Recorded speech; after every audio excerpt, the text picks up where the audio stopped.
বিশ্বকাপ শুরুর আগে দুঃসংবাদ বাংলাদেশ দলে। শরীফুলের আঙুলে ৬ সেলাই, মিস করতে পারেন শুরুর দিকের ম্যাচ। প্রথমবার অংশ নিয়ে কানাডাকে উড়িয়ে শুভ সূচনা যুক্তরাষ্ট্রের। দর্শক মাঠে ঢুকে পড়ায় প্রশ্নবিদ্ধ নিউ ইয়র্কের নিরাপত্তা। লিটন, শান্ত, সৌম্যরা নিজেদের পটেনশিয়ালিটি কাজে লাগাতে পারছে না। উইকেট বুঝতেও সময় নিচ্ছে ব্যাটাররা। একবার ফর্ম ফিলে পেলে দল ভালো করবে বলে আশা যুব ও ক্রীড়ামন্ত্রী নাজমুল হাসান পাপনের। শরীফুলের ইনজুরি দলের জন্য বড় ধাক্কা বলছেন বিসিবি সভাপতি। ক্রিকেটারদের উৎসাহ যোগাতে 2-1 দিনের মধ্যেই মার্কিন মুলুকে যাচ্ছেন বিসিবি বস।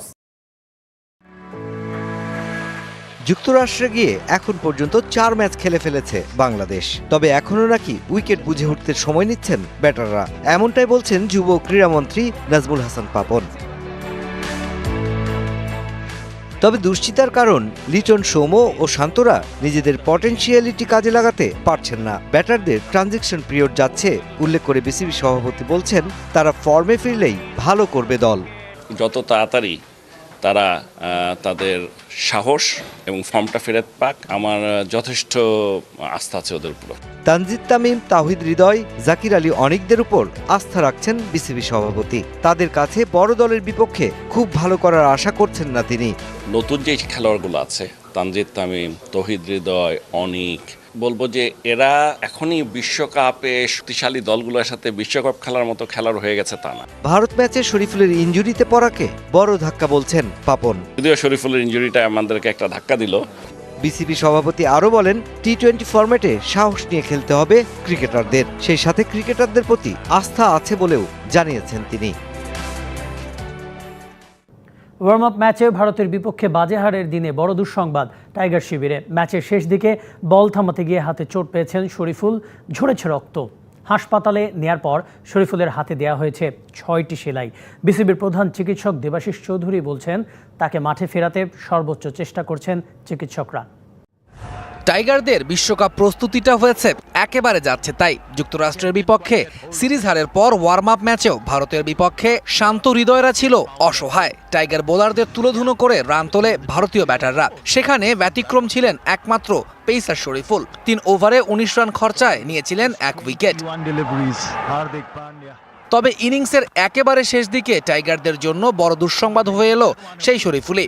হার্দিক পান্ডিয়াকে করা নিজের ও ইনিংসের শেষ ওভারের 5ম বলে চোট পেলেন বল করার বাঁ হাতেই। তীব্র ব্যথা নিয়ে ফিজিওর সঙ্গে মাঠ ছাড়েন শরীফুল। ম্যাচ শেষে তাকে নিয়ে যাওয়া হয় হাসপাতালে। বোলিং হ্যান্ডে ইনজুরিটা অবশ্যই এটা একটা দলের সবার জন্য এটা একটা বড় একটা কনসার্ন।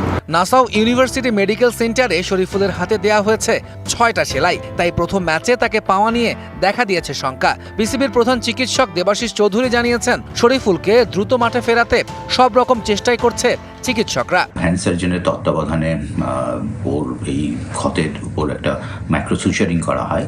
6টা সেলাই পড়েছে।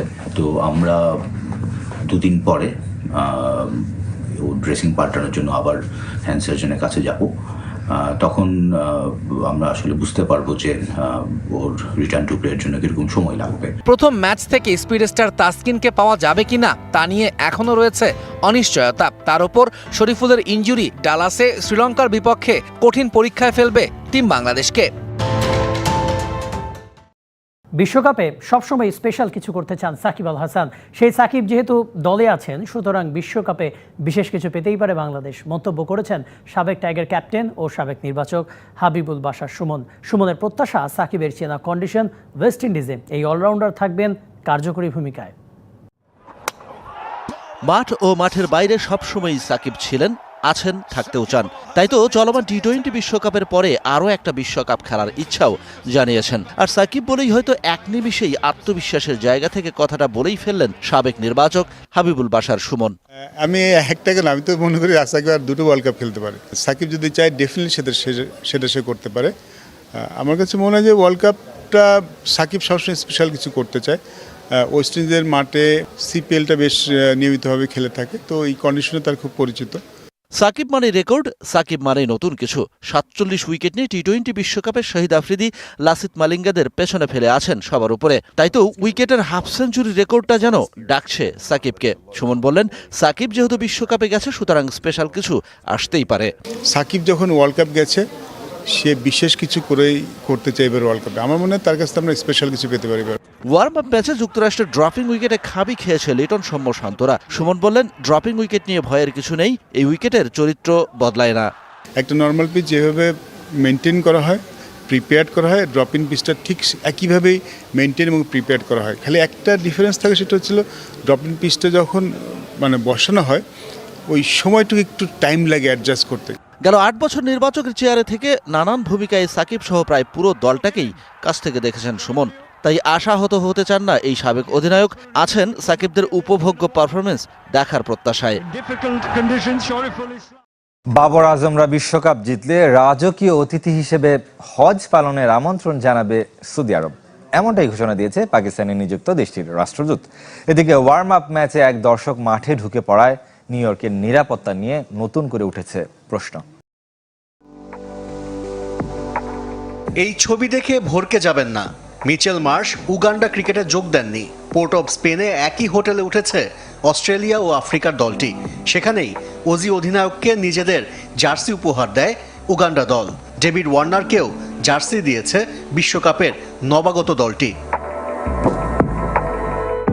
এদিকে নিউ ইয়র্কে 2 মাস্টার ক্লাসের মেলবন্ধন। একজন সাবেক হয়েছেন বহু আগে, অন্যজন সময়ের সেরাদের একজন। 2 দেশের সম্পর্ক যতই বৈরী হোক, ক্রিকেট তাদের এক করেছে। নিউ ইয়র্কে দেখা হতেই বিশ্বকাপ নিয়ে আলাপও হয়েছে বাবর আজম ও সুনীল গাভাস্কারের। ইংল্যান্ড থেকে নিউ ইয়র্ক হয়ে এখন ডালাসে পাকিস্তান দল। এই শহরেই নিজেদের প্রথম ম্যাচ স্বাগতিক যুক্তরাষ্ট্রের বিপক্ষে। সময়টা ভালো যাচ্ছে না 2009-এর চ্যাম্পিয়নদের, তবে মূল টুর্নামেন্টে বড় কিছু স্বপ্ন ঠিকই দেখছে মেন ইন গ্রিন। বাবর রিজওয়ানদের জন্য বিশেষ ঘোষণা দিয়েছে সৌদি আরব। টি-20 বিশ্বকাপে চ্যাম্পিয়ন হলে পাকিস্তানি ক্রিকেটারদের রাজকীয় অতিথি হিসেবে পরের বছর হজ পালনে আমন্ত্রণ জানাবে দেশটি। রবিবার এক ভিডিও বার্তায় নিশ্চিত করেছেন পাকিস্তানে নিযুক্ত সৌদি রাষ্ট্রদূত নওয়াব বিন সাইদ আল মালকি। ভারত পাকিস্তান ম্যাচ নিয়ে নতুন করে শঙ্কা জেগেছে। বাংলাদেশের বিপক্ষে ওয়ার্ম আপ ম্যাচে নিরাপত্তা বলয় ফাঁকি দিয়ে এক দর্শক মাঠে ঢুকে পড়ে। 9 মার্চ চিরপ্রতিদ্বন্দ্বীর লড়াইয়ে সন্ত্রাসী হামলার হুমকি আগে থেকেই ছিল। সেখানে নতুন করে এই ঘটনা নিউ ইয়র্কের নিরাপত্তা ব্যবস্থাকে প্রশ্নের মুখে ফেলেছে। এদিকে আসরে শুভ সূচনা পেয়েছে স্বাগতিক যুক্তরাষ্ট্র। অ্যারন জোন্সের 10 ছক্কার উদ্বোধনী ম্যাচে কানাডাকে হারিয়েছে 7 উইকেটে। ডালাসের গ্র্যান্ড প্রেইরি স্টেডিয়ামে 5 উইকেটে 194 রান তোলে কানাডা। টি-20তে সহযোগী দেশগুলোর মধ্যে যা সর্বোচ্চ রানের রেকর্ড, কিন্তু তা বেশিক্ষণ টিকতে দেয়নি যুক্তরাষ্ট্র। 14 বল এবং 7 উইকেট হাতে রেখে নিশ্চিত করে জয়। 40 বলে 94 রানের ইনিংসে ম্যাচ সেরা জোন্স।